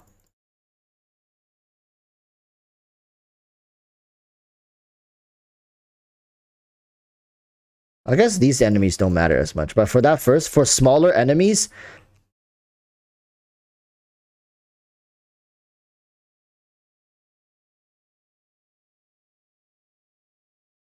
it's a huge deal. This one was slower. This was actually even slower than the last run. But yeah, like it's a sub 1 minute clear, and honestly, you can replace Kazuha. Like honestly, let's see if we could can we make it faster if we just got rid of Kazuha? What if we bring Bennett? No. Chat, do you think it's going to be better if we bring Bennett? Kazuha official Kaching Nahida.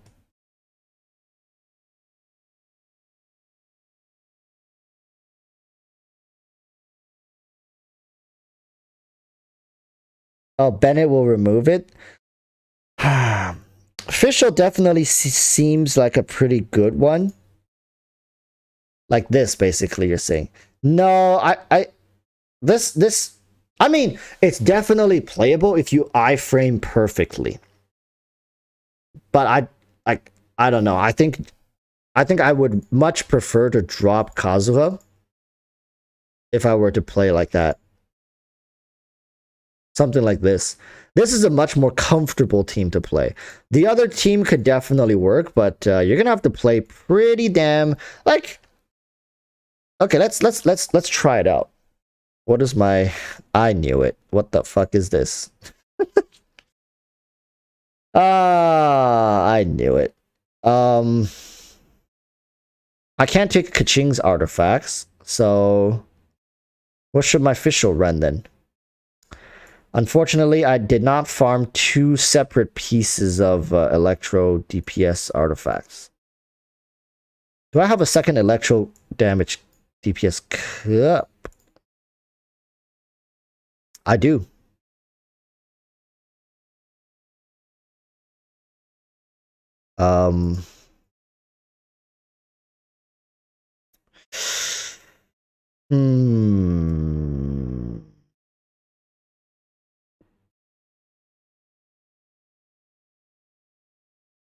Do I really not have any other Thundering Fury pieces?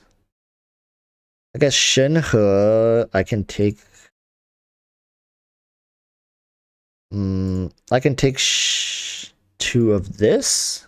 Then I need two more attack. I guess I'll just like boost the attack. I guess.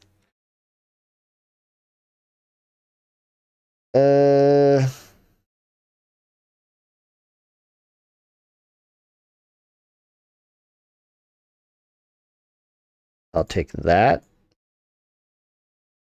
Unlucky though, we don't have any other. Oh no, we do. But it's an elemental mastery piece, but whatever. Look, electro damage. We somehow pieced together something here. And for the bow, should we use elegy? More elemental mastery. Should we use elegy or should we just use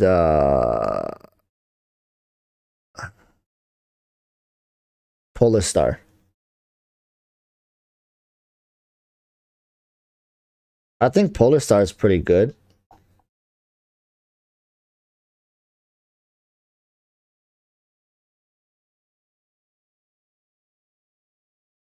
Hoses for her as a carry, yeah, but just unfortunately, I don't have Elegy leveled up all the way. I think we're missing a lot of stats. It's either Skyward Harp. I was gonna try Polar Star. We'll see. At least it's a pretty good stat stick. 64, 193. Ooh. Aqua?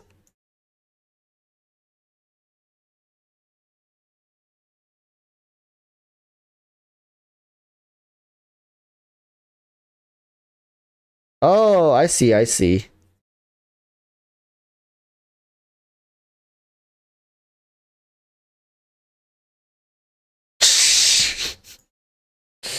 Hmm.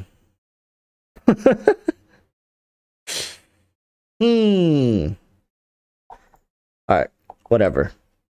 Kaching is the star anyways. Try Polar since it's level 90. It's okay. We'll do this first and we'll see. Nahida and give me that Fischl and give me that Kazuha. I don't know. If I take like, I feel like those big samurais are just gonna like one shot us.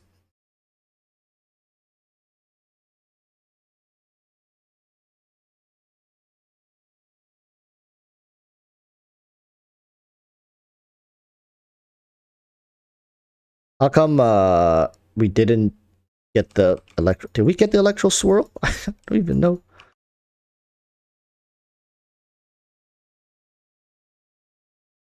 No.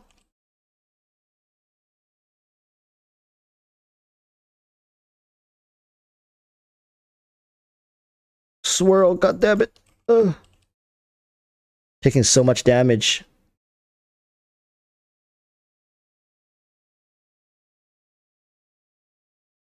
No. That extra hover, baby. Oh, fuck.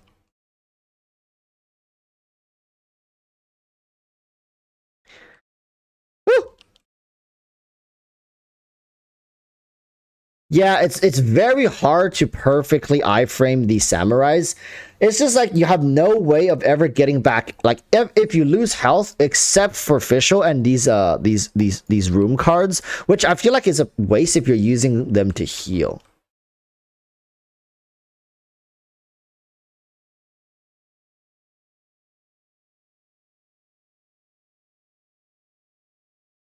There we go.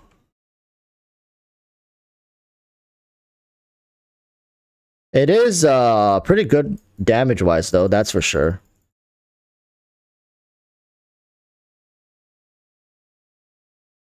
Ooh. Please.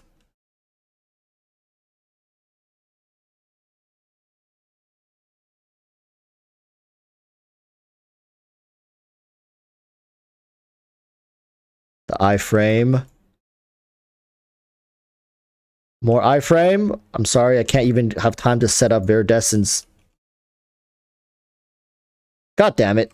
Thank goodness it's Fischl because she can heal. Oh. Well then.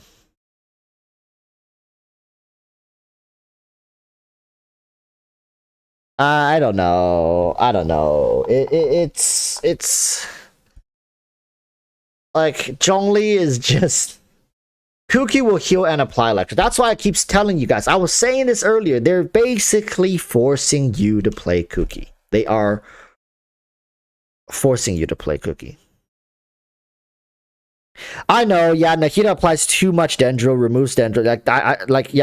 I briefly touched on this as well in my video playing Sino. This is the same issue when you play Sino teams with Nahida. You can, basically you can't really bring Kazuha because it's very inconsistent, right? So, I mean, I I'm okay with Hoyoverse diverting us away from relying on Anemo supports with Viridescence. I think it's just something we need to get out of our systems going forward. I think a lot of people still default to it, whereas you know it really isn't something that where is she? Oh, there she is. Wait a minute.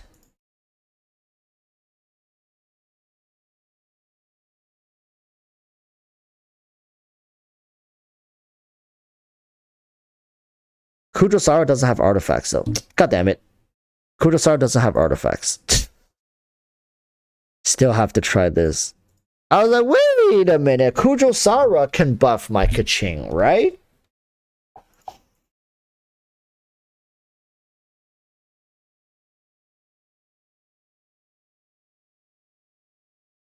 Ooh.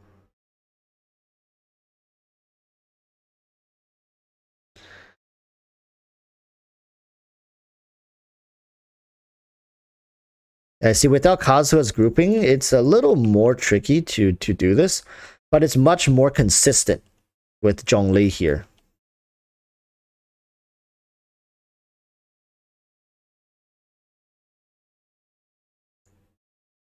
Like, yeah, losing that Viridescence, we're actually losing a decent chunk of damage, but thank goodness Zhongli also has, like, all shred. And look at this consistency with his burst.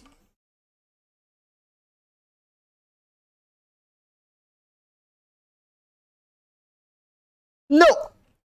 Oh, there we go. I mean, look, we're still getting sub 1 minute clears. It's just very consistent, right? Like you'll never die.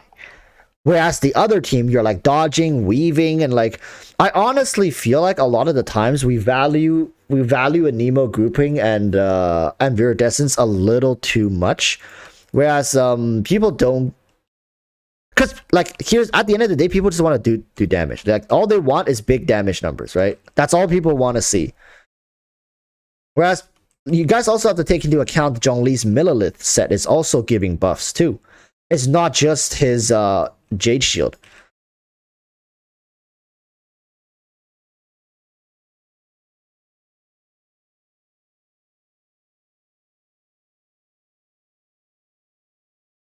Boom, boom, boom, boom, boom, boom, boom, boom, boom,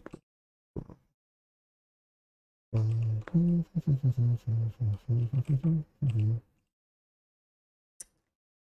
Man, I'm actually in love with this team. It's too comfortable to play. Oh, this is just too easy. It's too easy. It's making me feel like I'm having a huge power trip right now. This team. Oh my god, look at that. No. No, no, no, no.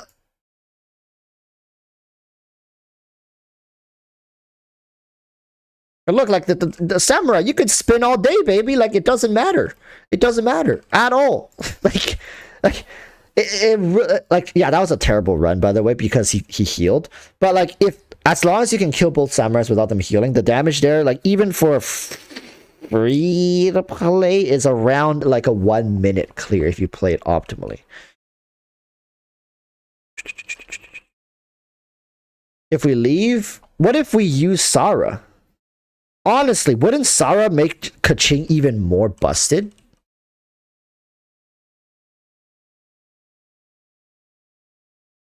Like it's just, there's a lot of variations. Like holy crap! Like I've been spending the last 2 days just playing a bunch of random ass teams that, like in theory, feels fun. I'll be the first to admit it. Not all of them worked out. Okay, some of them were really copium, and I'm still recovering from that shit. But holy smokes, these teams are. Oh wait, she does have some artifacts. Oh. Oh damn. Hot dang. Hot diggity dang do, baby. I'm sorry. I'm being very cringe. I just want to fit in with the younger generation, you know. Let me do this. The headpiece. Maybe for her. Is this better? Probably not. Maybe just do this for the stat stick. Headpiece, need a crit damage headpiece. Don't mind if I do. My artifacts are all messed up again. Let's go in with Sarah.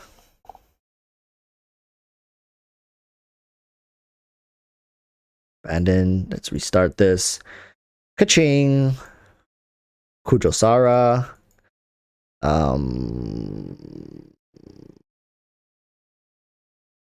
Oh no, it was Nahida, Zhongli, and then Kudosara. Kudosara is my support.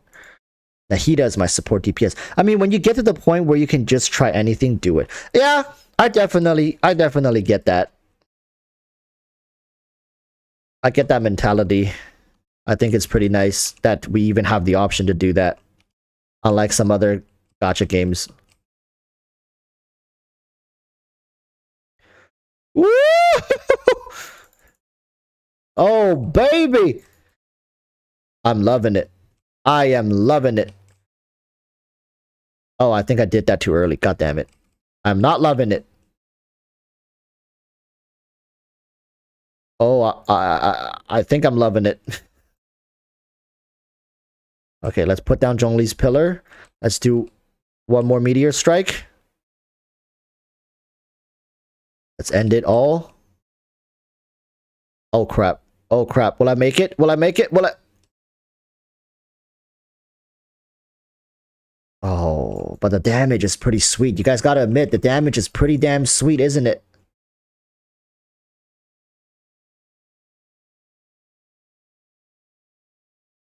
And even when Zhongli's shield is gone, I'm still proccing Crystallize. Even when Zhongli's shield was gone, Crystallize still saved my ass. Maybe Crystallize is good. Maybe we were just misunderstanding it. Maybe it's not meant to be like a like an active thing. Maybe it's supposed to be like a passive thing. You know?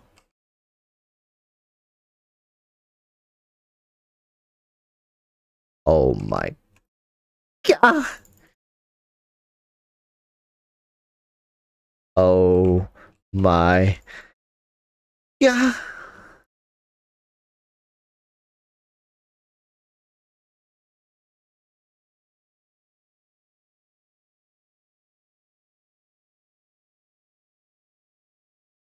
Boom, boom, boom, boom, boom, boom, boom, boom, boom. Bada beam, bada boom. These samurais need to die together. Why?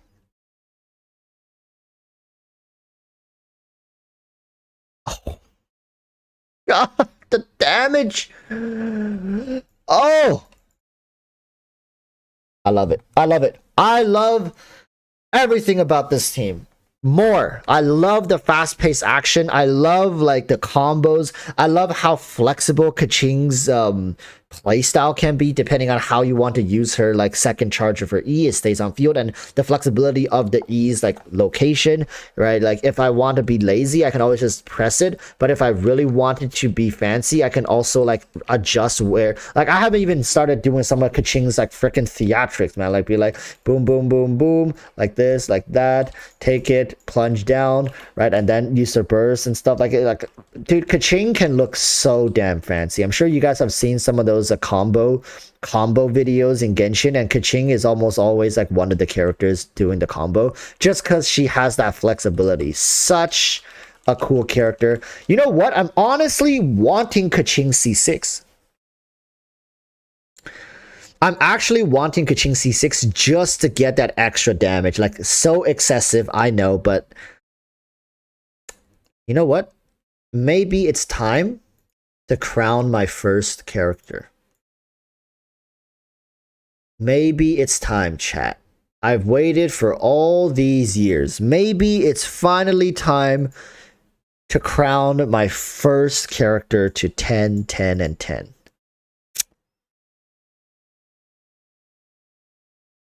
6% electro damage for 8 seconds. And basically you can get up to 18% because normal attack, charge attack, elemental skill. Wait. Oh no.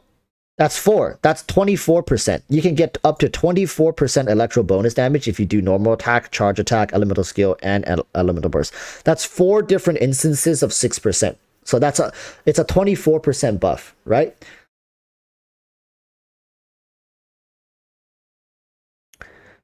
Wait, effects triggered by normal attacks, charge attacks, elemental skill, and elemental burst are considered independent entities. So they're all independent, which is pretty damn good. So yeah, looking forward to getting screwed in the future by Kaching. Don't we all?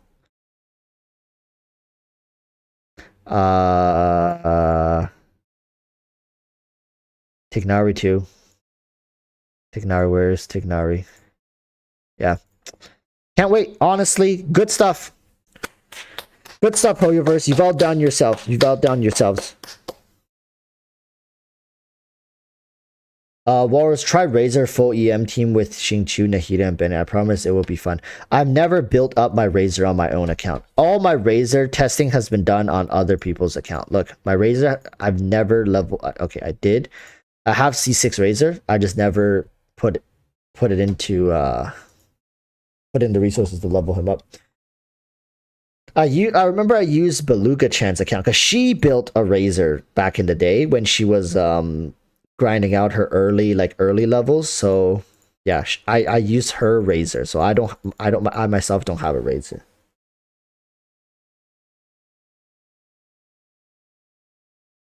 But yeah.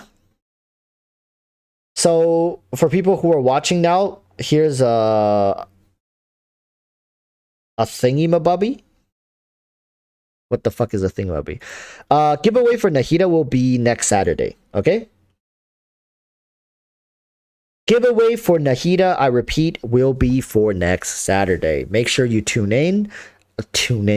Make sure you tune in to the stream next Saturday. Let's check what the channel member is at 7 times luck. Channel members are at 7 times luck, I repeat. You guys have 7 times the chance to win.